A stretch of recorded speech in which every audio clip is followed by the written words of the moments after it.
through here, but you Yeah. can answer me on this question. There you go. That works. All right, that sounds good. And you can advance it with page up, page down, or using this guy. Okay. These two up downs? Oh, page up, page down. Yeah, or the up downs also work. Up down, page up, page down is there's more than one way to. It's like a math problem. There's more than one way to solve a math problem. Like most softwares. There's hotkeys and then there's manual.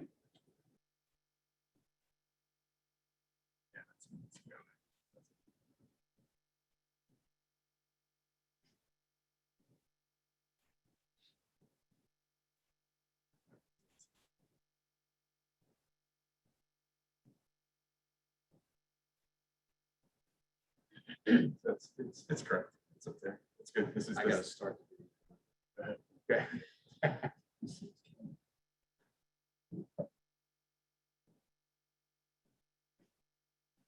Okay, don't get sick. The General Assembly declined to extend the personnel cabinet moratorium on emergency sick leave due to COVID. So you're on your own. So wait, does it mean we don't have the emergency sick leave? Yeah. You had, if you had gotten COVID, you could take Yeah, emergency sick Yeah. leave That's okay. for 10 days. Right. And the Assembly has taken that, which was an executive order. Okay, so these. So General Assembly. they're usurping their authority and power over the government. To veto basically what the governor said. That's right. Good. Wow. Yep. That is good. Well, we are going to go on to the next. There we go.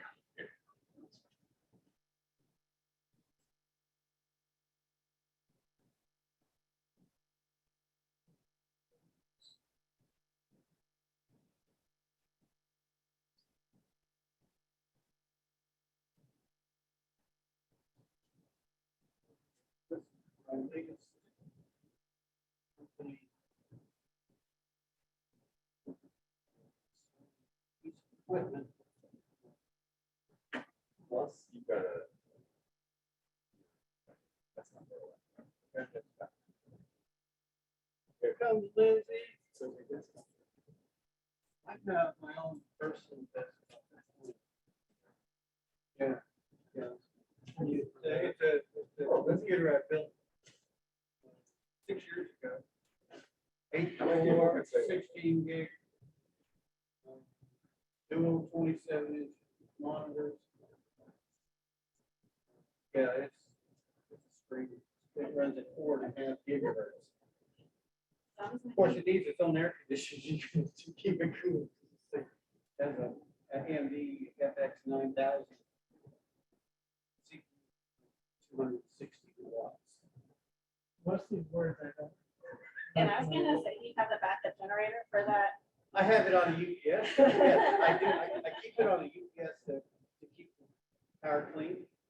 And I've had it now. The power drops out and I have about 20 minutes of computer time to work for it. Wasn't at work. Yeah, lost power. Oh, no. Yeah, and you lost it. You did. No UPS is there. How long do you have to go back? We're good. I'm trying to keep you guys in compliance here. Uh-oh. So you're our, I'm your moderator. and the timekeeper? Yeah. So you get the pleasure of the 50 minutes in the morning, and then trying to cram it into 40 minutes. I remember you had that pleasure. Oh, yeah. Yeah, it made it easy. Only the first session had extra 10 minutes. Everybody else was down to 4. So. Yeah, so you want me to keep your bio short this week? There you go. This morning. I don't it was think short we this read week. it. No, there weren't about it. It was just. Scott brought out. Okay. We have 6 people in here. Yeah. Oh, I mean, you don't know who was online, though. There were, I know there were 12. One point I saw 15. Because I was thinking of good stories. Yeah, Since I know all of you. so she was She has a whole plan. That was About 30 minutes of her viewing, right? It's history.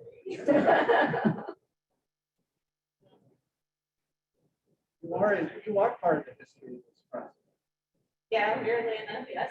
So I'm excited to see what happens with the rest of this. Yes, basically. It's done. pretty much done now. We're just still trying to get either Yeah. blessing or permission. Gotcha. Either forgiveness or permission. We haven't quite decided which way we're going to go. Just put it out there. Say, okay. There's somebody, who's it that's, you know, Oh, what's up? somebody's using the C files, we don't know. What thing? They know. I slept since then, guys. We were just asked. It isn't C files. It isn't a mystery. Well, it's a mystery to us, it's not been, I call everything's it, been anonymous to us. I called it a soft opening. Somebody started up a simulation model.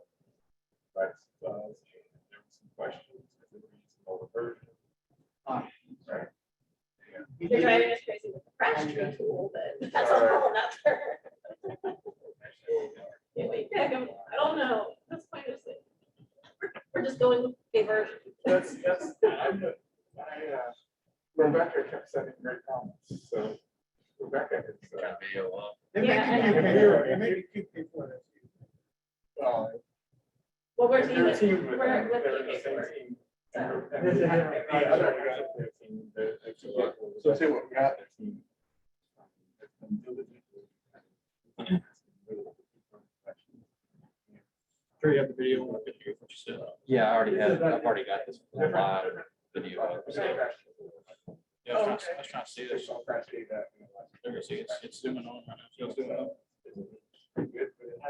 If I turn this off.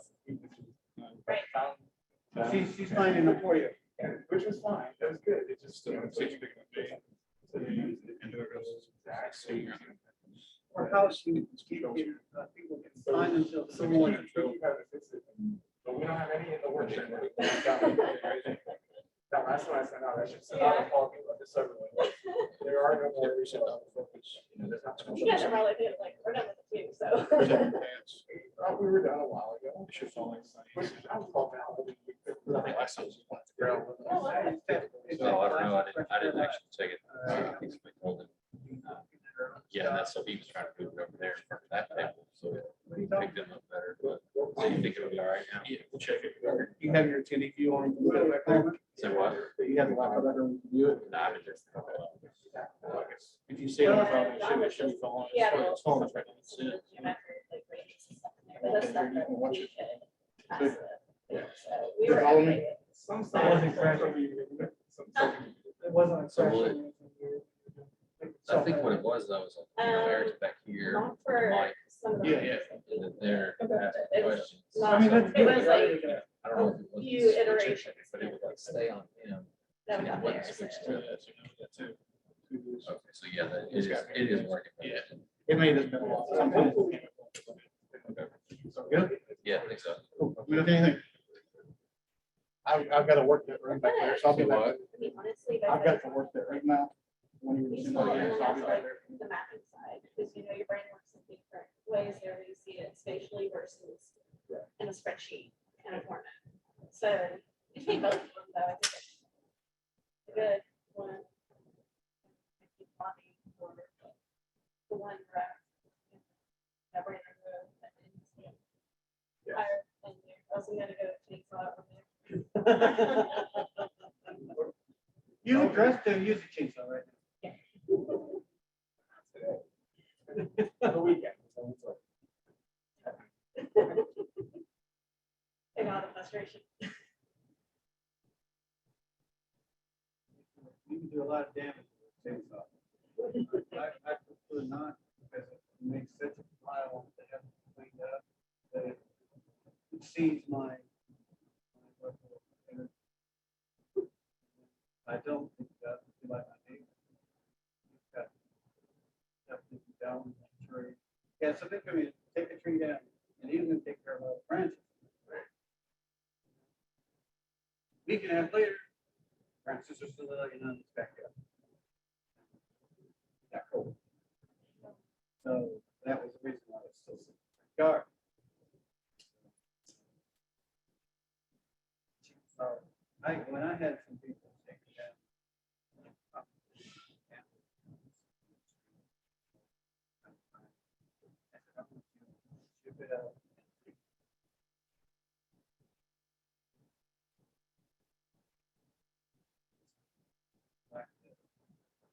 I've done it both ways.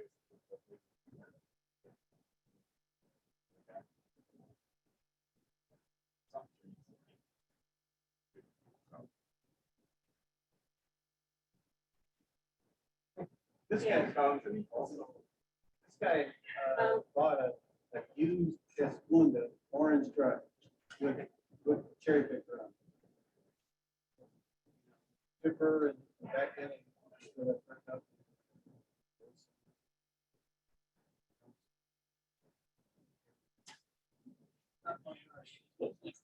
Well, we're gonna have a really good session at the APA conference about tree hugging and walk away learning how to identify and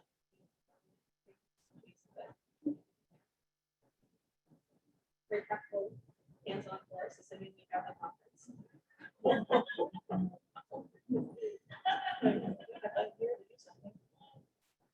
We've got our church members. Social distancing. Okay.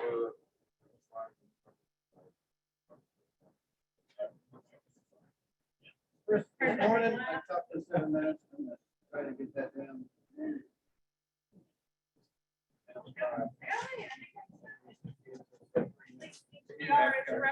so we're gonna have to try to give you like.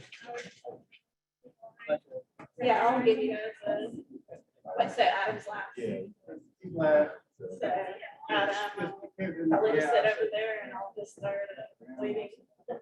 And it's a couple You know, minutes. give them 10 minutes or something like Yeah. that. Because 5 minutes, you're almost, it's either too far behind. I can give you a 10 and a 5. I mean, we used to have a slide. It isn't 1:40. Yes. Yes. So. Sure. Now. Yeah.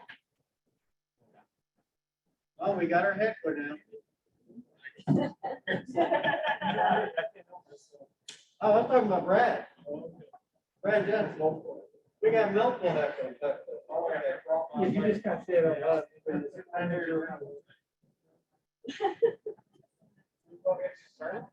I can.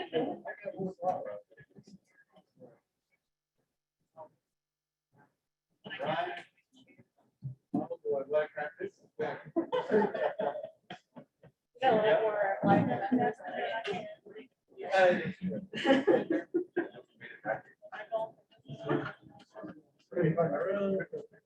We can start now, Steve. For now. Y'all got a memo I can read? Sorry? Y'all got a memo I can read today? Okay, well, we're gonna go ahead and get started because we have 40 minutes for this session and these poor people had to do it. They did it in 50 minutes this morning, so now we're crunching it into 40. My name's Lindsay Walker with HMB and I am going to be moderating the session, trying to keep everybody on time. We have 3 great presenters to discuss microsimulation modeling here this afternoon and a great big group. We're gonna say the folks that are sitting in the back are social distancing, not just keeping, all the way in the back there. So first off, we have Scott Thomson with the Transportation Cabinet. Scott is the Modal Programs Branch Manager of the Kentucky Transportation Cabinet. Has been doing this work for a number of years, getting into the weeds of all our modeling efforts. And this is a great task that was started a couple years ago, trying to start some standards for how we do some of the traffic analysis here. And then helping him is Rob Frazier and Adam Hedges with HDR. I've had the pleasure of working with Rob for a number of years under his guidance, and Adam gets that pleasure now. I was trying to think of some great stories I could share with you instead of reading off my phone, but I will say Rob knows his stuff there, but he just gets into the weeds, always drilling down, looking at the data, what's in there. And so he just kind of instills that in you as you start off. So he's going to provide some great information on this. And Adam's been learning a lot. And I'm just missing your typical sweater vest with the sleeves because you have that casual elegance. I guess it's a little too hot for that today, but look for Adam and his casual elegance. So with that, I will turn it over to you guys. Thank you, Lindsay. it's almost serendipitous that you be here to, for this presentation, because this process started 3 years ago. It's something that we had been wanting to do, but it's one of those things where if you don't get enough synergy, it's hard to get something moving. Well, it was in October of 2018. The director then, Jill Asher, was trying to oversee modeling work, and she says, you know, I think we should have some standards here. And I go, yes, yes, I have a champion. So we had Kimberly Horn on board, but we wanted to have somebody else from the design crew come in and be part of this process. And that's how HDR. So it is neat, Lindsay, that you're here for this. We're excited about this information. It's been a process that's been coming along for a while. And I don't know, how many of y'all know what a microsimulation is? Great. We use them in Kentucky for public involvement. We use it for design. We do it for vetting out possibly even, possible alternatives that can later be studied in greater detail. But what was happening, folks, is we've got several different software platforms here. And the trouble that highway design was having is how do we consistently evaluate those models? And so Lindsay started a process of canvassing the model makers, and that has morphed into today's presentation. These highlights are some of the things we're going to talk about today. And of course, we've already talked about what a microsimulation is. Some might not know there's a middle one called a meso. But what we're trying to do is get the microsimulations to replicate what we see in Kentucky. They do help us with making decisions. They can be for congestion management. It could be even for access management, but it helps us vet various design concepts as well. Some of these questions can be answered with non-modeling, but we can then test those ideas through the microsimulation process. In Kentucky, there are two softwares that are pretty much 99% of it. PTV group makes VisSim. How many of y'all know what VisSim is? How many of you know where it was developed? That's great. Germany. Sprechen Sie Deutsch? Do you have a Porsche? Do you have a BMW? Do you have a Mercedes? That's what the program was set up for, those kinds of uses. Some of these things, some of the defaults were just placeholders. We're always intended to be moved or changed. But if we don't, we're not getting a very good simulation. Transmodeler. Transmodeler is developed in Cambridge, Massachusetts. It's a US grown program. It's a little bit closer, but they're not necessarily the way people drive in Kentucky. And that's what we're trying to do here, is make a better Kentucky. As I spoke earlier, highway design was looking for guidelines so that they could vet if a microsimulation was meeting a specific standard. Consistency has been one of our greatest needs for these models. We have a lot of different people who've been doing these models for a long time, and there are different softwares.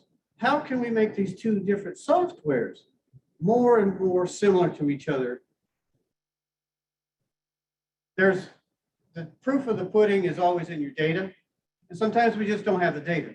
So what we're hoping to do with this guidance is to come up with a seed, a file for a starting point for the modeling process, with the hope that this also saves you all, the modelers, time.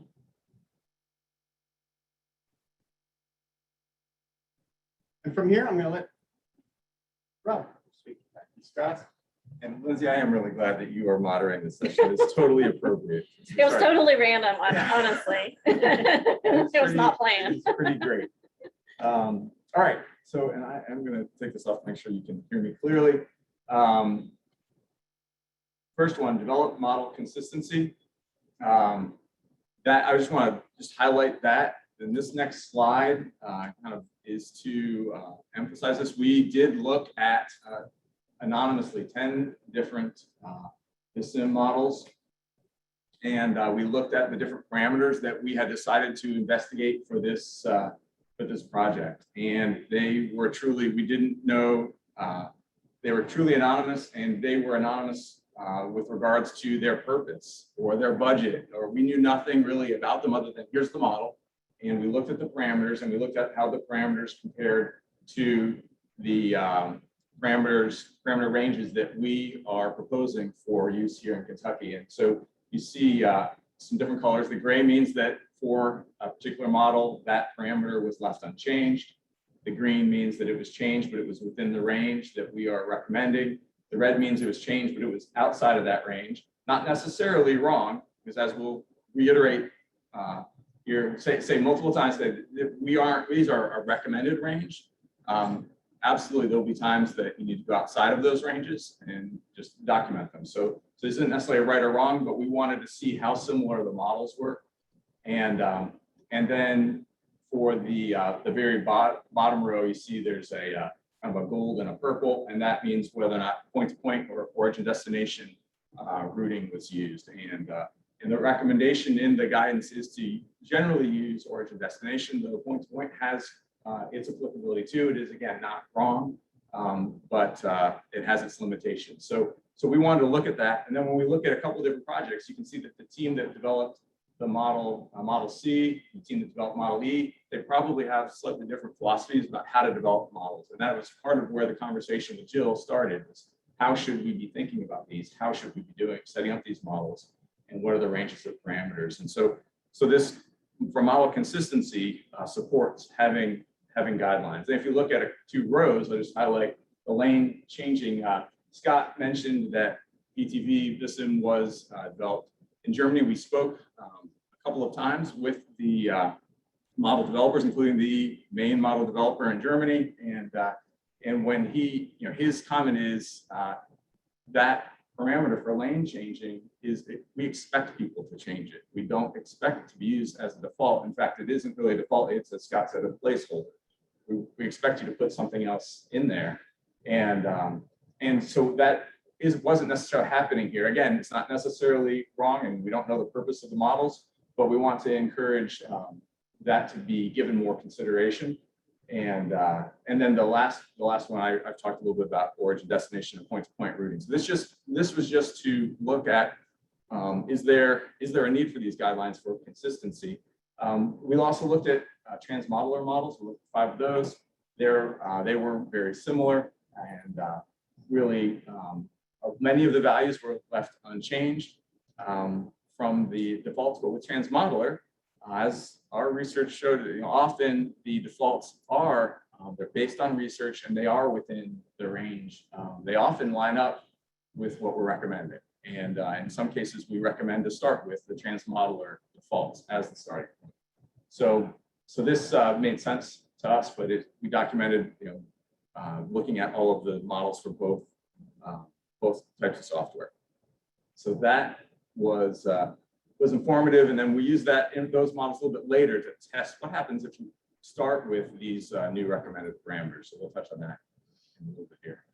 Other states have guidelines. I'm not going to talk too much about that. Other say the guidelines generally cover these topics: data collection, traffic forecasting, calibration, and the parameter values. And so that the guidance that's coming out here from KYTC will cover all of those topics. We spent a fair amount of time on the parameter values and what those ranges should be. So the guidance is covering things that are covered by a lot of other states. So with that, I'll turn it over to Adam.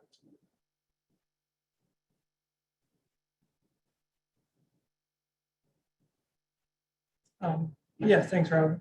So we kind of hit on it in the last slide with the table, but this is kind of the general layout and function of the guidelines document. It is probably 95% complete. It's just kind of being given a final review now. So this is the general framework, these 8 chapters. That's the cover if you're super interested. But yeah, the main 3 kind of chapters to focus on. I mean, I did a lot of the writing, so I made this joke earlier. It's all kind of important to me, but if you're just going to read 3, then read these 3 probably. Would be 2, 3, and 5. 2 being kind of the pre-model development material. So that includes stuff about what analysis tool is correct for your project. So it kind of details all the different simulation traffic analysis tools that might be used. There is a link to a VBA kind of software selection tool that will lead you down the path of what kind of project are you working on, what type of analysis should you be doing. It also includes stuff about project scoping for as far as like the context of your analysis and the data collection required and just all the things to set up a model before you actually get into it. So that's chapter 2. Chapter 3 is modeling best practices. So in chapters 3 and 5, there are separate sections for Transmodeler and Vissim. So if you're a user of one software, you don't have to read through what might be nonsense to you about the other software. You can just skip to that section. But the best practices are generally just kind of troubleshooting and main areas where we want to develop kind of model coding and like physical attribute consistency between different modelers, and particularly in areas where it could kind of affect the overall outcome of a model, or kind of merges, weaves, stuff like that.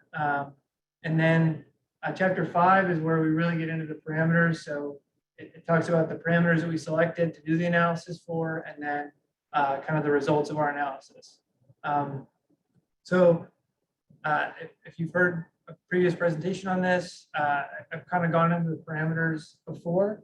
I'm not going to spend a ton of time on that here, but that was a big part of this project, was selecting parameters that we wanted to analyze, of which we selected 9, and then trying to analyze them with Kentucky specific data, which is different from those other guidance documents that we've mentioned. Most of those were just kind of trial and error testing in the software and not really using field data to create the parameter ranges or recommended values. So our goal was to use Kentucky data. We did that mostly by collecting trajectory data. So we used drones to fly over different locations. So these are just 3 examples throughout the state. So top left is in Northern Kentucky, the middle one is in Paducah, and the bottom right is in Louisville. So we collected data in 8 different locations, hovering a drone over a specific site as congestion was increasing. And then we used a video kind of analytic platform to, you can see that it's registering all the vehicles. So it's tracing all the vehicles through the frame. And then we could kind of geo-reference that to get speed, acceleration, headway, kind of a more detailed look at just what you get if you just collected traffic count data or speed data. We're able to see like vehicle interactions, spacing between vehicles, and actually what's going on the roadway. So we used a lot of that to analyze the parameters. This is a snapshot of the 9 parameters we selected. These are detailed in much greater detail in the guidance document. It's what comes in the seed files, and it's kind of just what the entire analysis was based on. So these are the 9 parameters we looked at. These are kind of result graphs. They're a little bit easier to look at than words or tables. Yeah, it isn't the most fascinating picture ever, I'm sure, but it at least kind of paints a picture of what we did, what we came up with, and kind of where we're headed. So I'm not going to linger on these too long, but yeah, this was just a lot of the work that was gone into this manual has been on the parameter development and recommendations. So kind of wrapping back to what's going to be in the guideline document is those 8 chapters, and then some things I just kind of alluded to, MicroSimulation seed files. So these would be just BISM and transmodeler files that you could start a project with. So you get assigned a project and you're going to just open a file new situation. Instead of doing that, you could open one of these, and then it would already have preloaded all the Kentucky recommended parameter ranges. So that's one option, or you could use these to just import all that into an existing model file. So that kind of helps speed up the process and keeps you from keying in a bunch of different parameters.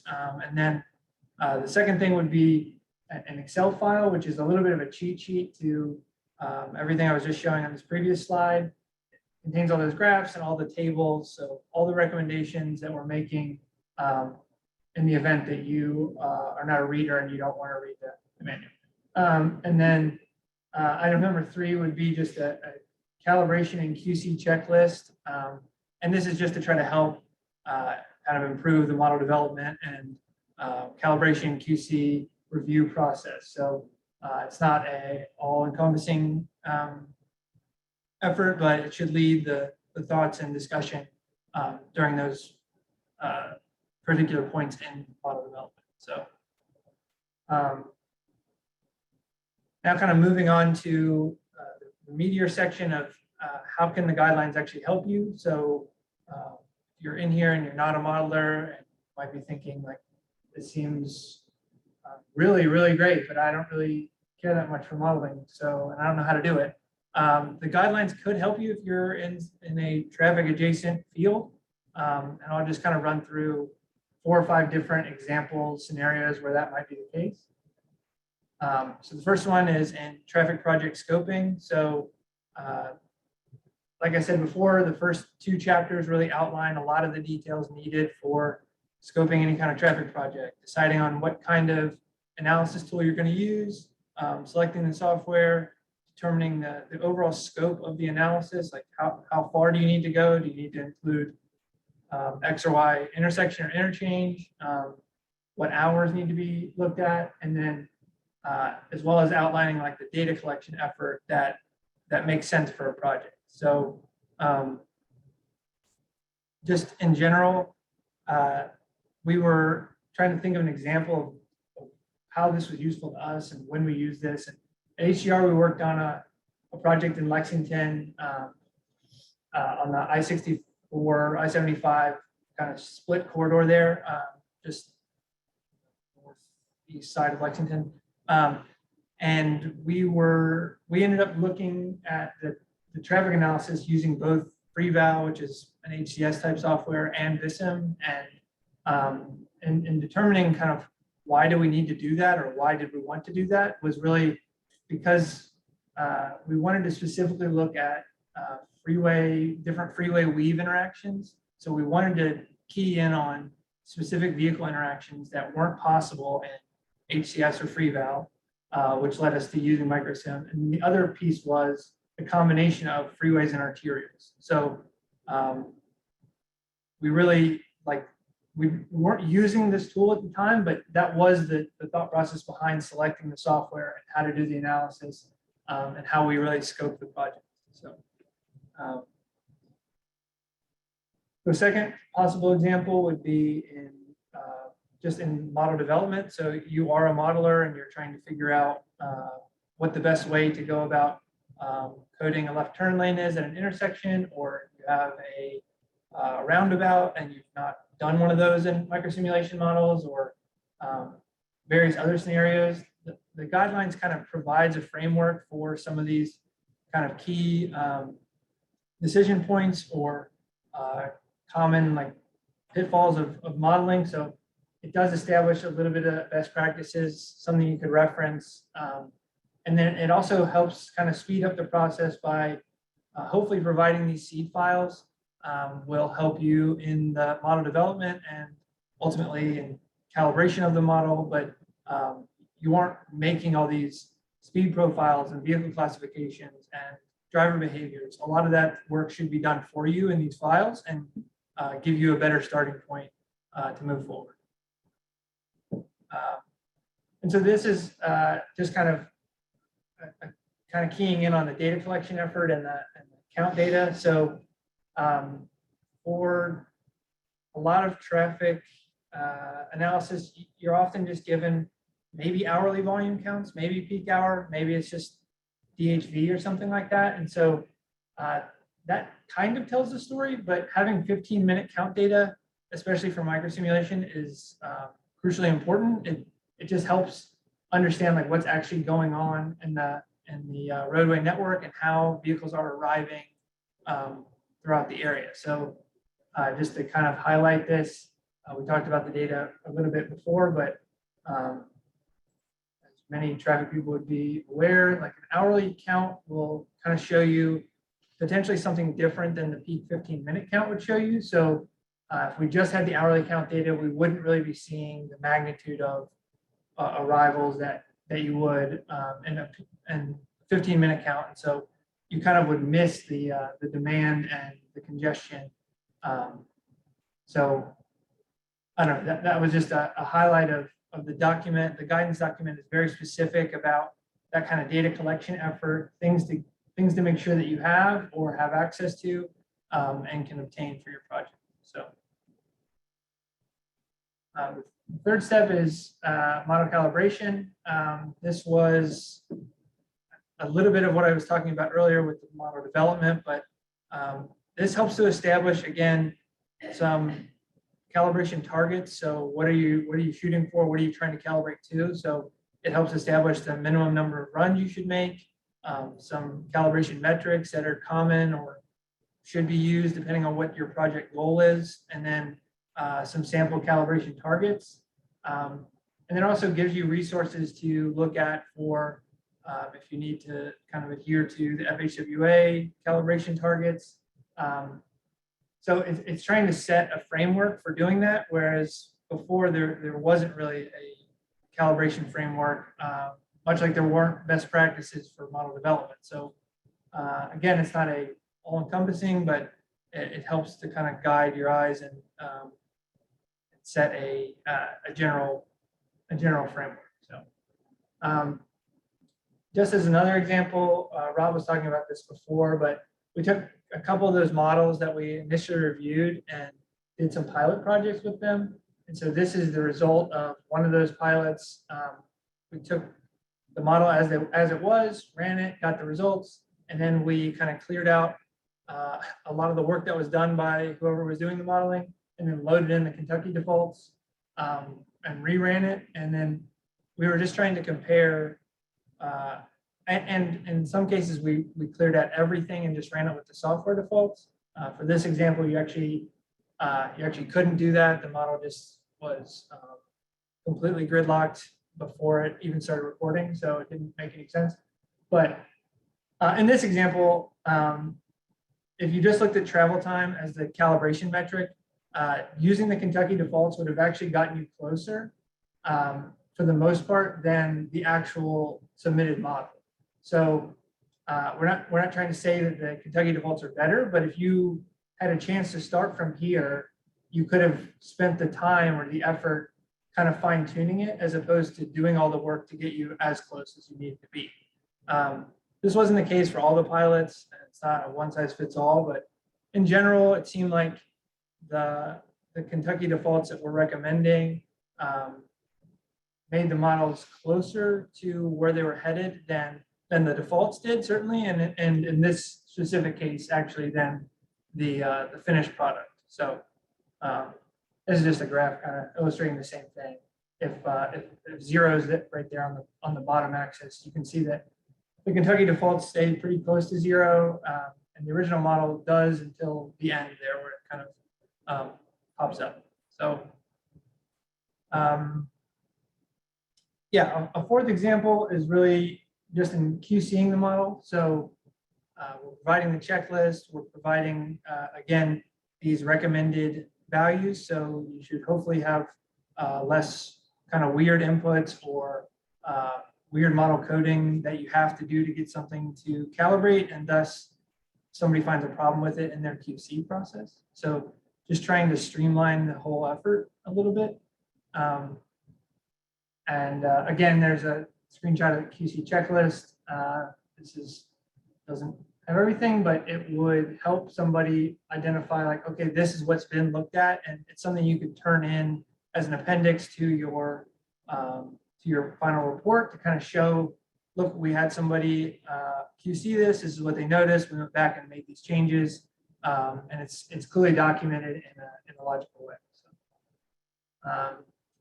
and kind of the last piece would be just kind of helping to increase the confidence in your model development and your model outputs.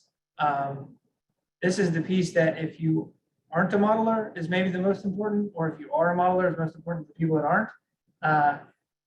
You want the answers and the results to make sense, and you want them to be believable. And so if we're all kind of following the same path in general, then the answers are going to become the results, and thus the recommendations, decisions are going to become more accurate or precise or reliable, whatever word you want to use there. Consistent, I've written on the slide, so I'm just kind of doing thesaurus exercise, but it just kind of improves the overall modeling process, and it helps to establish some trust between projects and between people working on the projects. So as another example, this is some of the results from the parameter ranges that we developed. I'll pick on Vissim. I did this morning because it's the easier one to pick on. But in Vissim, if you look at the 45-mile-an-hour curve on the right, speeds would only be between 44 and 48 if you just use the default value. It's not really how people drive on 45-mile-an-hour roads if they have a choice. So using kind of historic speed data, we developed these other curves, the blue and the yellow, and that provides a higher level of variability, both below 45 and above 45, which is more typical to how people drive. And again, this could be kind of transposed with local data if you're working on a project, but if you started here and everybody started here, and we all just ran a set of models, it would come out looking a little bit more normal than you'd expect if you just use the default value. So,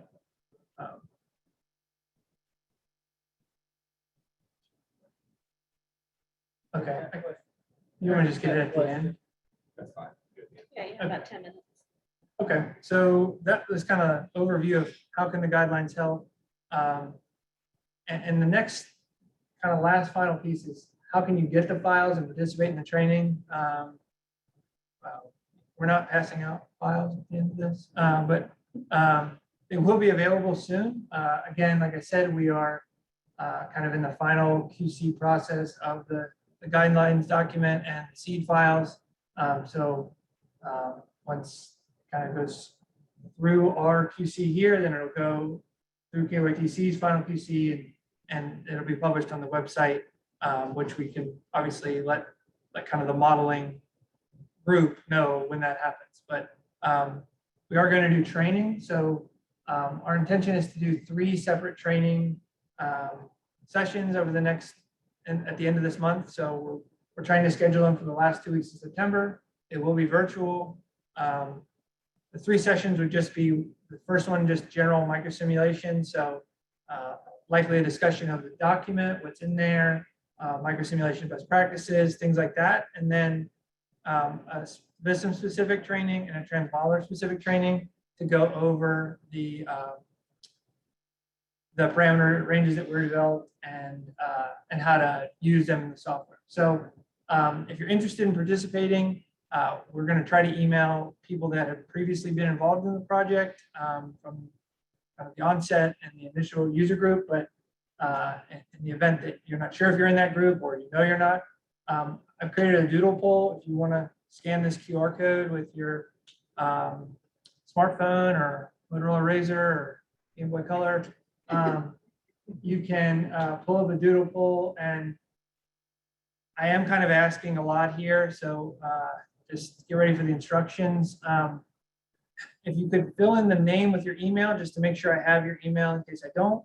But then there are time slots for the last 2 weeks of September. So the week of the 20th and the 27th for morning and afternoon sessions. You could just select your availability there. And then there are also 3 full day time slots. This is where it's really wacky, but I wanted to get as much information from one doodle poll as I could. The 3 one-day time slots, there's descriptions in the notes, but the first one would be if you're interested in the general microsimulation session, the second one being if you're interested in the BISM training, and the third one if you're interested in transmodeling.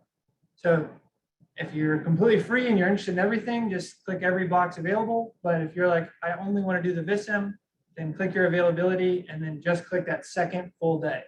So I'm just doing that to try to schedule it to meet the people that actually want to do specific sessions if availability is limited. So there won't be a quiz, but I guess I'll know if you filled it out correctly or if you filled it out at all. So that was really it. Anybody have any questions? I can leave this slide up if you want, if you're scanning this or. Yeah, there's a question in the chat. Okay.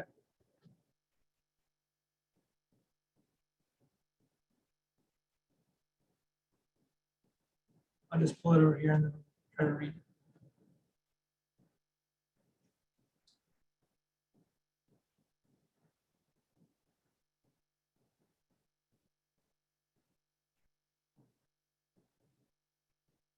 Question. Yeah, sorry, it is long. I'm just trying to, I didn't want this to be like popcorn reading where I'm, I stumble over the words. I guess you guys can't see them. So, Scott, Rob, Adam, and Lindsay, thanks for sharing this impressive work on microsimulation standards. Regarding the parameter recommendations and guidelines slide, how are these matching or correlating to MOEs, measures of effectiveness for evaluating outcome driven results from these modeling efforts for the reviewer's benefit in terms of assessing value from both the data and analysis conducted for the owners like KYTC? Sorry, there's another part to this. Maybe just start with the first one. It's just, for example. So I'm trying to figure out what exactly we're referring to. I don't know how Winnie made that. The question might have been asked before you showed some of the case study reviews to demonstrate how the seed values get you to a starting point that's closer to what the base data was suggesting. From measures of effectiveness, it just will hopefully fall out. If you've got your model matching today, your level of confidence is going to be much better than if it doesn't match what you see today. Therefore, with all other things equal, then your measures of effectiveness of different alternatives can be fairly well compared. Yeah, I mean, I think you're right on what the question is asking. It is just how do the values that we've developed later play into the results of the model, the measure of effectiveness. So I think you're right. Yeah, that's what we're hoping to improve with the default values. And again, we might have, I think this has been mentioned, but we aren't meaning for these to be restrictive. We're hoping that it's a constructive effort, that this gives you a starting point, and maybe your model calibrates perfectly fine to the default values. But if you need to deviate from that, or you have significant data to back up a reason to not use this vehicle composition or to not use a speed profile, certainly any local data would supersede what we're developed in this kind of effort. We're just looking at Kentucky as a whole and trying to get data to, move us a little bit further down the line from starting on, 0. In the past, everybody just wants to see the model and the visual output. What we're also hoping to encourage is the process of documenting where you use the seed files or how you might have altered certain parameters for the purpose of that study. it's that reproducibility that makes our work defensible. And it's something that helps its credibility. If another consultant picks up the project, gets new data specific to the area, gets a slightly different answer, then we can know in context why the two results might be different. It's to help credibility for all of us. We're not making we're not prescriptive to a certain software. We want you to use the software you're most comfortable to use, but we want these two softwares to put out, to develop an output that is at least similar, so that the results from one consultant to another is, as Adam and Bob talked, is relatively consistent. This helps highway design when they're reviewing model work. They can ask the question, did you use the seed matrices or the seed files? If you did you document where you changed it? And it's that reproducibility that I think is going to help all of us, those virtually and in this room. Perhaps be more efficient in using these as a tool that's becoming more and more the first tool to be grabbed in our toolbox. You have a couple more minutes for questions, or if there is another part of that. That was it on this question. Just there was an example kind of going. Okay. into this. Does this guideline cover all the facility types? That was a good question. Yeah, I was also asked this morning. I should be highlighting that in these presentations, but Restate the question for the virtual people. yeah. So the question was, do the guidelines cover all the facility types? So we tried our best when it makes sense to separate out what the recommended parameters are. So there's some that are separated out based on driving behavior type. So in VISM, that's Wiedemann 74 or Wiedemann 99. In Transmodeler, there are 6 or 7 driver behaviors you could select, but we really only looked at the same Wiedemann 74 and 99 and also modified General Motors. We also separated out so that some are arterial and freeway. So all the speed ranges are separated by the roadway type as well as the speed limit. And then some are separated out by rural and urban. So we did a lot of that separation, but certainly some ranges, like I often point to time headway is where I spend a lot of the time. No horrible pun intended, but it is, we do not specify like it should be these ranges for this type of facility or these ranges for this type of facility. We're providing an acceptable range, and it's kind of down to modeler's discretion within that window, I guess. If you're here for the plenary session yesterday, John Moore talked about changing classifications to functional class context. So keeping things in kind of general ideas, rural versus urban, being uninterrupted and interrupted flow kind of helps frame ourselves within where the functional classes as we know them today might change. There's one question online that was just, are VISM and Transmodeler the preferred microsimulation softwares? Which the answer to that is yes. Those are the two that are used in Kentucky more commonly, I guess is the right term. And then the second part of the question is, if Synchro and SimTraffic are used, should these parameters be used as well? So I guess from our perspective, Synchro and SimTraffic serve a slightly different purpose typically. And SimTraffic's ability to do kind of true microsimulation is limited, and especially in the context of routing and control over what's actually occurring with the vehicles and link choice and route choice and driving behavior. So we didn't really look at SimTraffic as far as modifying these behaviors. And I guess at that stage, you might be teetering on the edge of, should you be using Transmodeler or VisSim as opposed to SimTraffic? And that scoping, the front end scoping addresses that topic more. What should you be looking at? Either when should you use MicroSimulation with this or Transmodeler versus Synchro, SimTraffic to support.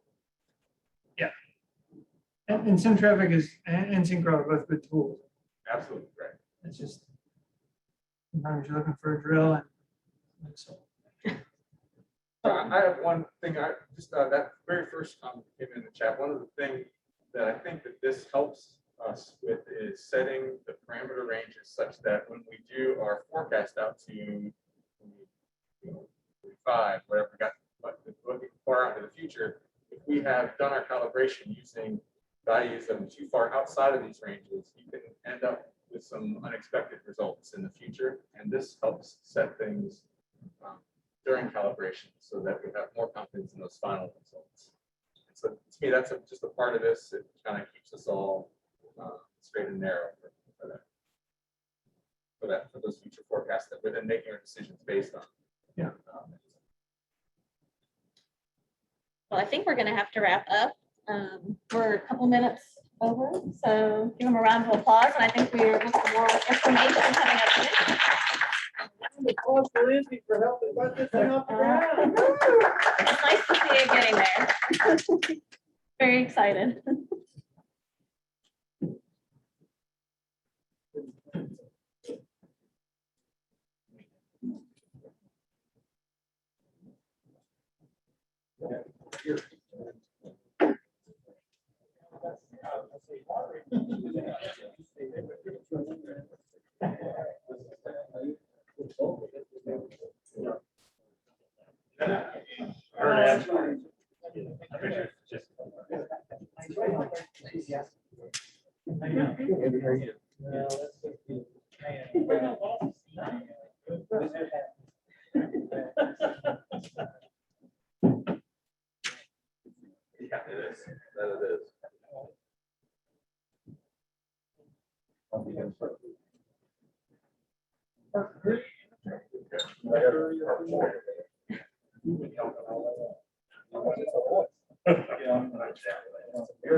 Good job, guys. Hey, I am so tickled there.